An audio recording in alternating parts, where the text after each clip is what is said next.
स्वामी समर्थ. नमस्कार मंडळी, स्वागत आहे तुमचं आपल्या या मराठी यूट्यूब चॅनलमध्ये. स्वामींच्या कृपेने आपला दिवस आनंदात जाव हीच मी स्वामींच्या चरणी प्रार्थना करते आणि आजच्या नवीन व्हिडिओला सुरुवात करूया. तर आज भोगी आहे. भोगी हा सण आनंदाचा सण म्हणून ओळखला जातो. नवीन वर्षामध्ये येणारा पहिला सण आहे तो म्हणजे मकर संक्रांत. संक्रांतीच्या आदल्या दिवशी भोगी हा सण साजरा केला जातो. यात मिक्स भाज्याची भाजी आणि तीळ लावून बनवलेली भाकरी ही देवाला नैवेद्य दाखवला जातो सकाळी किंवा संध्याकाळी, आणि त्यानंतर हा नैवेद्य खाल्ला जातो. भोगीची पारंपरिक भाजी चवीबरोबरच आरोग्यासाठी ही सुद्धा अतिशय गुणकारी म्हटली गेलेली आहे. इंद्रदेवाला स्मरून भोगीची पूजा केली जाते. हिंदू धर्मात येणाऱ्या प्रत्येक सणाला खूप महत्त्व आहे. या दिवशी जी भोगी सण आलेला आहे तर हा अत्यंत महत्त्वाचा सण म्हटला जातो. या दिवशी श्रीहरी विष्णूबरोबरच माता लक्ष्मीची आणि सूर्यदेवाची पूजा केली जाते. हा दिवस त्रिदेवांना समर्पित केला जातो. तसंच हिवाळ्यात मिळणाऱ्या पावटा, शेंगा, घेवडा, वांगे, हरभरे यासारख्या भाज्याचा वापर करून ही भाजी बनवली जाते. तर या दिवशी भोगीच्या दिवशी पवित्र गंगेमध्ये जाऊन स्नान आणि दान करायला खूप महत्त्व दिले जाते. तुमच्या जीवनात आनंद आणि भरभराटी नांदो आणि भोगीच्या मंगलमयी सणानिमित्त तुम्हाला खूप खूप शुभेच्छा. म्हणून आपल्या वास्तुशास्त्रामध्ये या दिवशी भोगी साजरी करण्याबरोबरच भोगीच्या दिवशी संध्याकाळी कापुरासोबत आपल्याला ही वस्तू जाळायची आहे. ही वस्तू जाळल्याने 7 पिढ्याचे दारिद्र्य हे कमी होईल.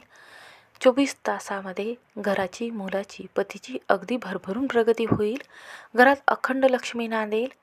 त्याचबरोबर प्रत्येक कामामध्ये आपल्याला यश मिळेल. घरातील शत्रुपीडा, नकारात्मकता, नजरबाधा ही दूर होईल आणि लक्ष्मीच्या कृपेने आपल्या घरामध्ये भोगीच्या दिवशी हा सण योग्य पद्धतीने साजरा केल्याने श्रीहरी विष्णूचा, सूर्यदेवाचा आशीर्वाद हा प्राप्त होईल.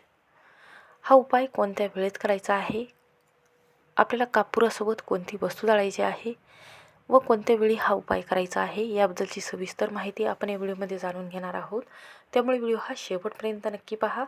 चॅनलवर नवीन असाल तर नक्की सबस्क्राईब करा. कमेंटमध्ये जय महालक्ष्मी हा मंत्र लिहायला विसरू नका. तर पहा, मकर संक्रांतीच्या आदल्या दिवशी हा दिवस भोगी साजरा केला जातो. भोगीचा शब्द अर्थ आनंद घेणारा आणि उपभोगणारा असा होतो. भोगी हा आनंदाचा आणि उपभोगाचा सण म्हणून मानला जातो. म्हणून या दिवशी लवकर उठले जाते.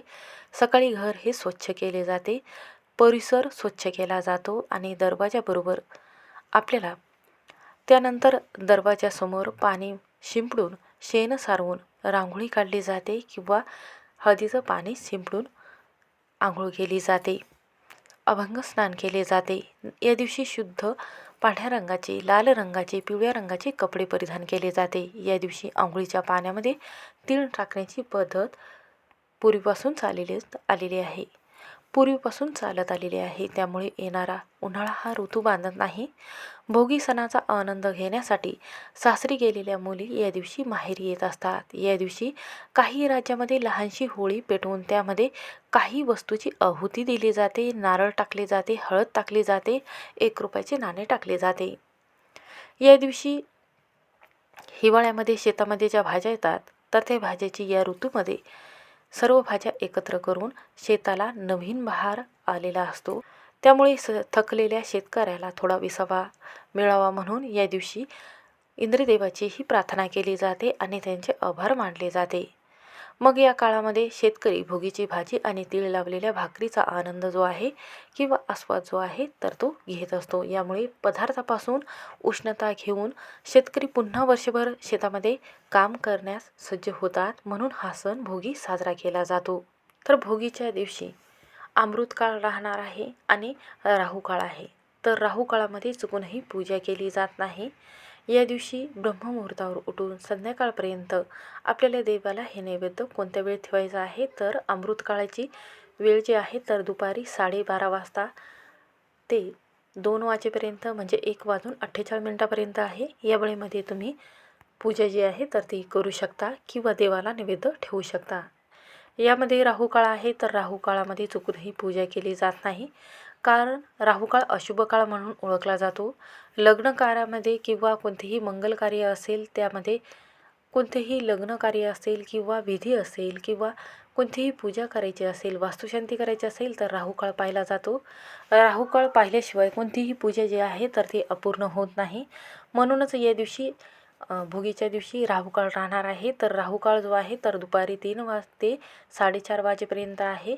या 2 तासामध्ये आपल्याला पूजा जी आहे तर ती देवाची करायची नाही किंवा देवाला नैवेद्य दाखवायचं नाही. तर भोगीचा शब्दाचा अर्थ आनंद घेणारा व उपभोगणारा असा होतो. म्हणून या दिवशी एकमेकांना भाजीही दिली जाते. या दिवशी हा सण साजरा करत असतात. तर आपण सर्वांनी आनंद उपभोगायचा असतो, कारण भोगी हा आनंदाचा सण आहे, उपभोगाचा सण म्हणून म्हटला जातो. पण भोगी या शब्दाचा अर्थ, या सणाला दुसराही अर्थ आहे. जेव्हा आपण देवाला नैवेद्य दाखवत असतो तेव्हा त्या नैवेद्याला भोग म्हटलं जाते. याचप्रमाणे भोगीच्या दिवशी पदार्थ तयार करून, मिक्स भाजी तयार करून, भाकरी करून हा नैवेद्य देवाला आणि सुवासिनीला जेवायला बोलवत असतात. जर शक्य झाले नाही तर पदार्थाचा शिरा किंवा शिदा तिच्या घरी पोहोचला जातो. याला भोगी देणे असं म्हटलं जाते. तर भोगी या सणाच्या दिवशी दिवाळी सणासारखंच उत्साह जो आहे तर तो वाढवला जातो. या दिवशी सकाळी घर जे आहे तर ते स्वच्छ केले जाते आणि त्याचबरोबर घरातील सर्व सदस्य तीळ मिश्रित पाण्याने अभंग स्नान करत असतात. या दिवशी मुली आणि महिला नवीन अलंकार धारण करत असतात. सासरी गेलेल्या मुली भोगीचा आनंद उत्सव साजरा करत असतात. अशा प्रकारे कुटुंबातील एकत्र येऊन भोगीचा आनंद उत्सव साजरा करत असतात. तर या दिवशी मुगाची डाळ आणि तांदळाची खिचडी, बाजरीची भाकरी किंवा ज्वारीची तीळ लावून केलेली भाकरी आणि लोणी, पावटे, गाजर, हरभरा या पदार्थाचं सेवन केलं जातं.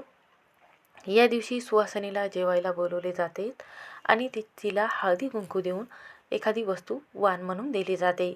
या दिवशी सूर्याची पूजा केली जाते आणि त्याचबरोबर जेवणानंतर सुवासिनीला दान दक्षिणा देण्याची ही पद्धत आहे. बरेच जणांच्या घरामध्ये आर्थिक समस्या असतात. घरामध्ये पैसा असतो पण त्याचे सुख घेता येत नाही किंवा घरामध्ये लग्न जे आहे मुलांचं लवकर ठरत नाही. म्हणूनच मकर संक्रांतीच्या दिवशी आणि भोगीच्या दिवशी हा सण मोठ्या थाटामाटात साजरा केला जातो. घरामध्ये जास्तीत जास्त पती पत्नीमध्ये जर वाद होत असेल किंवा घरामध्ये सुखसमृद्धी राहत नसेल, आर्थिक समस्या तुम्हाला जाणवत असेल किंवा घरामध्ये एखादी आजारी व्यक्ती पडायला लागलेली आहे, त्यामुळे घरातील पूर्ण वातावरण जे आहे तर ते बिघडलेलं आहे, ज्यामुळे घरात आपल्या सुखसमृद्धी आपल्या नशिबात राहत नाही किंवा भरपूर मेहनत करत असतो तर आपल्या मेहनतीची साथ आपल्याला प्राप्त होत नाही. कोणत्याही कामामध्ये आपल्याला मेहनत करूनही यश मिळत नाही किंवा घरात आजारी व्यक्ती पडत असतो तर त्यांना खर्च करण्यासाठी पैसा जो आहे तर तो खूप लागत असतो. जेवढा आपण कमवलेला पैसा असतो तर तेवढा आजारपणामध्ये निघून जातो. यामुळे घरातील जो वास्तुदोष आहे, नकारात्मकता आहे तर ते जास्त वाढायला लागते आणि आपण जे काम करत आहात त्यात कधीच आपल्याला यश मिळत नाही. आपल्यावर माता लक्ष्मी प्रसन्न आहे पण घरामध्ये स्थिर नाही. मुलाचं लग्न जे आहे तर ते योग्य वेळात ठरत नाही. त्यामुळे घरात राहणाऱ्या व्यक्तींचं मन जे आहे किंवा राग जो आहे तर तो वाढलेला असतो. यामुळे मुलांना खूप त्रास जो आहे तर तो सहन करावा लागतो. त्याच्या कुंडलीमध्ये 7.5 चालू आहे. घरातील मोठे सदस्य आहेत जसे की पती आहेत तर त्यांची प्रगती होत नाही. मुलाला चांगली नोकरी लागत नाही. मुलाच्या शिक्षणामध्ये भरभरून यश मिळावं, त्याची प्रगती व्हावी, बुद्धीमध्ये प्रगती व्हावी, त्यांचं वाचलेलं किंवा लिहिलेलं लक्षात राहावं. घरात जो पितृदोष आहे किंवा 3 पिढ्यांना लागलेला जो पितृदोष आहे तर तो कमी व्हावा. घराला तुमच्या लागलेली जी दृष्ट आहे तर ती कमी होण्यासाठी, संतान प्राप्ती होण्यासाठी किंवा एखादा मुलगा आहे घरामध्ये तो मतिमंद असेल किंवा घरामध्ये नकारात्मकता असेल, जास्तीत जास्त पतीपत्नीमध्ये वाद होत असेल किंवा तुम्हाला रात्रीची झोप शांत लागत नसेल, घरात आर्थिक स्थिरता राहत नसेल, त्यासाठी हा उपाय करायचा आहे. असं म्हणतात की सर्व समस्ये दूर होण्यासाठी हा उपाय कापुराचा केला जातो. कापूर हा घरातील नकारात्मकता दूर करण्याचं साधन आहे. जेव्हा एखादी पूजा असते किंवा होम असते त्यावेळेमध्ये कापूर हा जाळला जातो, कारण कापूर जाळल्याने आपल्या घरातील वातावरण हे शुद्ध होते. नकारात्मक लहरी ज्या आहेत तर त्या घरातून बाहेर जातात आणि घरामध्ये सकारात्मक लहरी प्राप्त होतात. म्हणूनच या अत्यंत शुभ दिवशी कापुरासोबत आपल्याला ही वस्तू जाळायची आहे. तर कशा पद्धतीने हा उपाय करायचा आहे ते बघूया. तर या दिवशी आपल्याला संध्याकाळी हा उपाय करायचा आहे. जेव्हा माता लक्ष्मी आपल्या घरामध्ये प्रदोष काळामध्ये घरामध्ये 6 वाजता आगमन करते, त्यावेळेमध्ये माता लक्ष्मीला प्रसन्न करायचं आहे. माता लक्ष्मीला आपल्या घरामध्ये खेचून आणण्याचं काम करायचं आहे. तर या दिवशी काय करायचं आहे, चहा बनवायचा आहे. चहा बनवत असताना आपल्याला त्यामध्ये वेलची आणि लवंग टाकायचं आहे. तर या सुवासामुळे माता लक्ष्मी आपल्या घरामध्ये आकर्षित होते. त्यानंतर काय करायचं आहे, संध्याकाळी आपल्याला भोगीची भाजी आणि भाकरीचा नैवेद्य जो आहे, यामध्ये तांदळाची खीर बनवायची आहे. त्याचबरोबर ठेचा टाकायचा आहे, कांद्याची पात टाकायची आहे आणि हा संपूर्ण नैवेद्य जो आहे, तर यामध्ये तिळगुळाचे लाडू ठेवून हा नैवेद्य देवाला दाखवायचा आहे. त्यानंतर देवाची हळदी कुंकू लावून पूजा करून घ्यायची आहे. पिवळ्या रंगाची फुले अर्पण करायची आहे आणि एक शुद्ध तुपाचा किंवा तिळाचा तेलाचा दिवा लावायचा आहे. त्यानंतर गणपती बाप्पाचा आपल्याला आशीर्वाद घ्यायचा आहे. त्यांना हळदी कुंकू अर्पण करायचं आहे आणि त्यानंतर काय करायचं आहे, तर या दिवशी आपल्याला भोगीची भाजी अर्पण करता वेळेस आपल्याला आपल्या मनातील इच्छा व्यक्त करायची आहे की माझ्या घरामध्ये सुख संपत्ती ऐश्वर्य नांदू द्या, घरामध्ये वादविवाद कमी होऊ द्या, कर्ज कमी होऊ द्या आणि घराची परिस्थिती जी आहे किंवा घरामध्ये दारिद्र्य गरिबी आहे तर ती कमी होऊ द्या आणि घरामध्ये अखंड लक्ष्मी नांदू द्या. त्यानंतर संध्याकाळी आपल्याला तुळशी माताजवळ एक दिवा लावायचा आहे. तुपाचा किंवा तिळाचा तेलाचा दिवा तुम्ही लावू शकता. दिव्याची हळदी कुंकू लावून पूजा करायची आहे.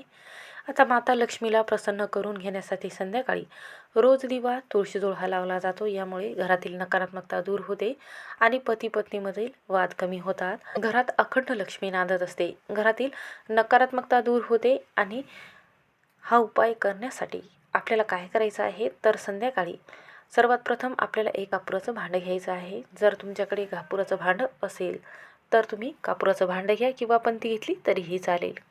त्यानंतर काय करायचं आहे, यामध्ये आपल्याला मूठभर तांदूळ घ्यायचे आहे. त्यानंतर तुमच्याकडे जर गौरी असेल तर गौरी घ्या. गौरी नसेल तर तुम्ही खोबरं जे आहे किंवा ओलं खोबरं जे आहे तर ते घेऊ शकता. सुकं खोबरं घेतलं तरीही चालेल किंवा जे ओलं खोबरं आहे तर ते घेतलं तरीही चालेल. पहा, नारळ आपण पूजेमध्ये वापरत असतो कारण नारळाला लक्ष्मी देवीचं स्वरूप म्हटलं गेलेलं आहे. जेव्हा आपण कलशावर हे नारळ ठेवत असतो तेव्हा दुर्गा देवीचा कुलदेवीतेचा आशीर्वाद प्राप्त होतो. ज्या घरामध्ये नारळ हे फोडले जाते त्या घरातील संपूर्णपणे वास्तुदोष, पितृदोष, नकारात्मकता, विघ्नही दूर होतात. म्हणून खोबरं जे आहे तर आपल्या घरातील सकारात्मक ऊर्जा टिकून ठेवण्यासाठी, नकारात्मक ऊर्जा बाहेर काढण्यासाठी खोबऱ्याचा उपाय जो आहे तर तो केला जातो. तर इथे खोबऱ्याचा तुकडा घ्यायचा आहे किंवा गौरी तुम्ही घेऊ शकता. तर खोबऱ्याच्या वाटीमध्ये आपल्याला काय करायचं आहे, किंवा तुम्ही मूठभर तांदूळ घेऊ शकता. त्यानंतर काय करायचं आहे, यामध्ये 11 लवंग आपल्याला घ्यायचे आहे. तर पहा, लवंग घेत असताना ज्याला फूल आहे असंच लवंग घ्यायचे आहे. तर अशा लवंगा आपल्याला यामध्ये टाकायच्या आहेत. तर लवंग टाकत असताना जी फुलं आहेत तर ते आपल्याला माता दुर्गा देवीकडे यायला हवे किंवा कुलदेवीकडे यायला हवे अशा पद्धतीने लवंग जे आहे तर ती कापुराच्या भांड्यामध्ये टाकायची आहे. त्यानंतर आपल्याला यामध्ये थोडेसे काळे तीळ आहे तर तेही टाकायचे आहेत. काळे तीळ टाकत असताना काय करायचं आहे, तर मुलाला आपल्याला शेजारी बसवायचं आहे. मुलांवरून आपल्याला 3 वेळा किंवा 7 वेळा हे तीळ जे आहे तर गोल आकारामध्ये, जशी घड्याळ फिरते तसंच आपल्याला गोल आकारामध्ये हे तीळ आहे तर हे फिरवून या कापुराच्या भांड्यामध्ये टाकायचे आहे. ज्यामुळे काय होते की मुलाला जी दृष्ट लागलेली आहे, नकारात्मकता लागलेली आहे तर ती दूर होते. मुलाचे सर्व विघ्न संपतात आणि काळे तीळ वापरल्याने किंवा काळ्या तिळाचा असा वापर केल्याने प्रत्येक कामामध्ये मुलांच्या यश मिळत असते. कारण हा दिवस शनिदेवाला आणि राहू आणि केतूला समर्पित केला जातो. म्हणून या दिवशी त्यांना तीळ अर्पण केल्याने किंवा तिळाचा असा उपाय केल्याने प्रत्येक कामामध्ये तुम्हाला यश मिळत असते. म्हणून या दिवशी हा उपाय केला तर काळी तीळ जे आहे तर ते दोष, इडापिडा किंवा वाईट शक्तीचा पितृदोष लागू देत नाही. घरात प्रखर पितृदोष नष्ट करण्यासाठी हा उपाय अत्यंत महत्त्वाचा आहे. म्हणून या दिवशी काळे तीळ आणि 11 लवंग जे आहेत तर आपल्याला घ्यायचे आहेत. त्यानंतर आपल्याला या दिवशी हा उपाय करायचा आहे. तर उपाय कोणता करायचा आहे? या दिवशी महालक्ष्मी अष्टकम आपल्याला 3 वेळा पठण करायचं आहे. फलश्रुती सहित पठण करायचं आहे, ज्यामुळे घरामध्ये अन्नधान्याचा साठा हा कधीच कमी पडत नाही. 11 लवंग जेव्हा तुम्ही अर्पण करत आहात त्या वेळेमध्ये आपल्याला या स्तोत्राचं पूर्ण पठण करायचं आहे. असं म्हणतात की या स्तोत्राचं पठण केल्याने माता लक्ष्मी आपलं घर सोडून कधीही निघून जात नाही. त्याचबरोबर घरातील जेवढे दारं आहे, खिडक्या आहेत, तर त्या उघड्या सोडायच्या आहेत, ज्यामुळे घरातील जे जीवजंतू आहेत तर ते घरामध्ये राहणार नाही, ते बाहेर निघून जातील आणि घरामध्ये सकारात्मकता तयार होईल. म्हणून हा उपाय जो आहे तर घरातील एका सदस्याने किंवा महिलाने केला तरीही चालेल. यामुळे सर्व दोष नाहीसे होतात, प्रखर पितृदोष नाहीसा होतो.